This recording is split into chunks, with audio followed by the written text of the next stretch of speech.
నా పేరు జయలక్ష్మి. నేను ట్రిపుల్ సెకండ్ ఇయర్ SPMVV యూనివర్సిటీలో చదువుతున్నాను. ఈరోజు ఒక స్ట్రీట్ వెండర్ ఒక లైఫ్ స్టైల్ ఏంటో తెలుసుకుందాం రండి. మీ పేరేంటి?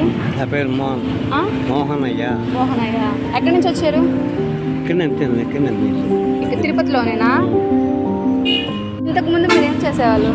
ఇంతకు ముందుగా 30 ఏళ్ళకు ముందుగా సేద్యం చేసేవాడిని. ఎక్కడ? అక్కడ మా పల్లెటూరులో. అక్కడ నుంచి ఇక్కడికి వచ్చేసాను. దీంతో SPMVV యూనివర్సిటీనా ఓపెన్ వర్క్ చేస్తున్నా.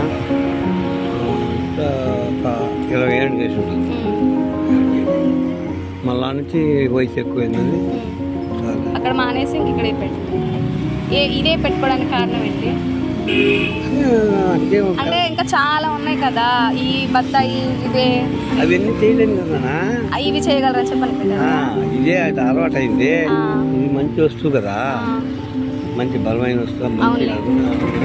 అన్ని తినే వాడతాను. ఎన్నాళ్ళ నుంచి పడుతున్నారు? ఉంటుంది ఒక 8 ఏళ్ళు ఉంటుంది. 8 ఏళ్ళ నుంచి పడుతున్నారా? ఏమన్నా గవర్నమెంట్ నుంచి స్కీమ్స్ అలా ఏమైనా వచ్చాయా మీకు ఇంతకు ముందు? లేదమ్మా, ఏం లేదు. ఫోన్ కన్నా డబ్బు పడుతుంది. ఏ డబ్బులు టెంకాయ చేస్తారో మా దగ్గర డబ్బులు ఉంది కదా, నేను చేస్తారు. మనకి ఎప్పుడు ఇప్పుడు తప్పు తీసుకోవచ్చు. గవర్నమెంట్ నుంచి అయితే ఏం స్కీమ్స్ రాలా మీకు ఇంతవరకు? ఏం రాదు. గవర్నమెంట్ నుంచి రావా? మా భార్యకి వస్తుంది, పింఛన్ వస్తుంది. అంతా బాగానే ఉంది మీకు? బాగుంది. బాగానే నడుస్తుందా బండి అంతా? అంటే బాగానే వస్తున్నారా కొనుక్కోవడానికి కానీ అలాగా? ఇది వచ్చి ఈ టైంలో ఏమంతగా రాదన్నా, వర్షాకాలం కదా. అంటే ఇంటికాడ ఎందుకు ఊరికే పడడం, మనం రోడ్లో అందరూ తెలిసి ఉంటుంది కదా, ఇక్కడ ఉంటే బాగుంటుంది. బాగుంటుందా అక్కడ టీవీ గీవీ పెట్టుకొని మనం చెప్తుంటాం కదా అనేసి ఇక్కడికి వచ్చేస్తాను. నేను బాగుంటాను. నల్ల ఎండ కట్టేసి బండి ఎండ పెట్టి దగ్గర నీళ్ళు. నా పేరు స్వప్న. నేను ట్రిపుల్ సెకండ్ ఇయర్ చదువుతున్నా. మీ పేరు చెప్పండి. నా పేరు సాయం. అంటే మీరు ఈ బిజినెస్ ఎప్పటి నుంచి చేస్తున్నారు? 4 సంవత్సరాలు. అంటే ఈ బిజినెస్ ఎందుకు చేయాలనుకున్నారు? నా వృత్తి ప్రకారం. మీ వృత్తి ప్రకారం. అంటే ఈ బిజినెస్లో మీకు ఏమైనా ప్రాఫిట్ ఉందా? ప్రాఫిట్స్ అంటే అమ్మ 3-4 చూస్తారు ఒక్కరోజు. ఈ బిజినెస్ ఎలా జరుగుతుంది?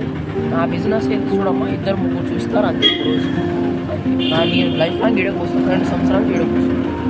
అంటే మీరు ఏమైనా గవర్నమెంట్ స్కీమ్స్ అవి ఏమైనా తీసుకున్నారా? లేదు.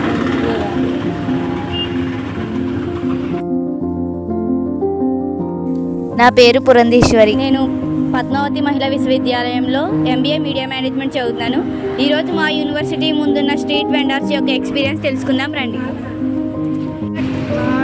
హాయ్ ఆంటీ, మీ పేరేంటి? లక్ష్మి. మీరు ఎక్కడ ఉంటున్నారు? అంటే మీ విలేజ్ ఎక్కడ? శ్రీనివాస్ నగర్. ఓకే. ఈ కొబ్బరి బొండాలే పెట్టాలని ఆలోచన మీకు ఎలా వచ్చింది? ఏదో బతుకు తీరు లేకుండా పెట్టాలని ఆలోచన వచ్చింది, పెట్టాము. మా యూనివర్సిటీ ముందు పెట్టారు కదా, స్టూడెంట్స్ వస్తున్నారా కొనుక్కోవడానికి? అంత బిజినెస్ ఎలా ఉంది? బాగానే ఉందా? మీరు ఏమైనా గవర్నమెంట్ స్కీమ్స్ లాంటి ఏదైనా అంటే ముద్రా యోజన లోన్స్ ఇస్తున్నారు కదా, అవి ఏమైనా పెట్టుకున్నారా?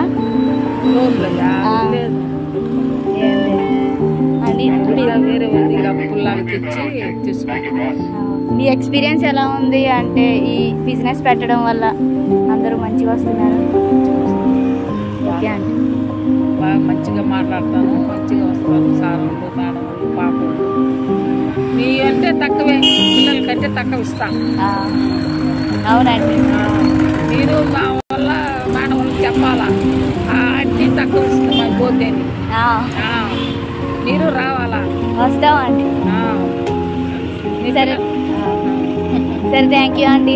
మంచిది. నా పేరు పూజ. నేను మీడియా మేనేజ్మెంట్ సెకండ్ ఇయర్ చదువుతున్నాను. ఈరోజు మనం మన కాలేజ్ దగ్గర ఉన్న స్ట్రీట్ వెండర్స్ లైఫ్ స్టైల్ ఏంటో తెలుసుకుందాం. అంకుల్, మీ పేరేంటి? సుబ్రహ్మణ్యం. మీ ఊరు? మా ఊరు తమిళనాడు. మీరు అక్కడి నుంచి వచ్చి 40 ఇయర్స్ అవుతుంది. 40 ఇయర్స్ అవుతుందా? ఎందుకని అక్కడి నుంచి ఇక్కడికి వచ్చేసారు? అప్పుడు చిన్నప్పుడు వచ్చేసిన, 10th ఫెయిల్ అయ్యి వచ్చేసిన. మళ్ళీ ఇక్కడ మీకు తెలిసిన వాళ్ళు ఉన్నారా? ఈడప్పుడు అందరూ తెలిసిన వాళ్ళే. అప్పుడు మీరు వచ్చినప్పుడు నేను వచ్చినప్పుడు లేదు. సరే, మీరు ఈ బిజినెస్ ఎందుకు చేయాలనుకుంటున్నారు? ఇంకా మీరు ఎందుకు చదువుతున్నారు? మేము జాబ్ కోసం. అది ఇది మా జాబ్. బిజినెస్ అనేది మా జాబ్. అంటే ఈ మొక్కజొన్న కంకులు మీరు వేరే వాళ్ళ దగ్గర నుంచి తెచ్చుకుంటారా? వాళ్ళు మీకు ఎంతకి ఇస్తారు? ఎంతకి ఇస్తారంటే అది బిజినెస్ అంతా చెప్పకూడదు. అంటే మీరు అమ్మడం వల్ల ఏమన్నా ప్రాఫిట్ ఉందా? ప్రాఫిట్ అంటే మాకు కూలీకి వేరే వాళ్ళ దగ్గర కూలీ పోయి చేసి వాళ్ళు కూలీ చేయాలంటే మనం సొంతంగా చేసుకోవచ్చు అంతే కదా. సరిపోద్ది ఇంట్లోకి మీకు? ఏదో పర్వాలేదు. ఇక్కడ స్టూడెంట్స్ అందరూ మీకు కోఆపరేట్ చేస్తున్నారు? కోఆపరేట్ అంటే వస్తారు తీసుకొని పోతారు అంతే. లాస్ ఏమి ఉండదు? లాస్ అమ్మకపోతే లాసే కదా. అమ్మితేనే 10 రూపాయలు వస్తుంది, అమ్మకపోతే మిగిలిపోయిందంటే లాసే కదా. లాస్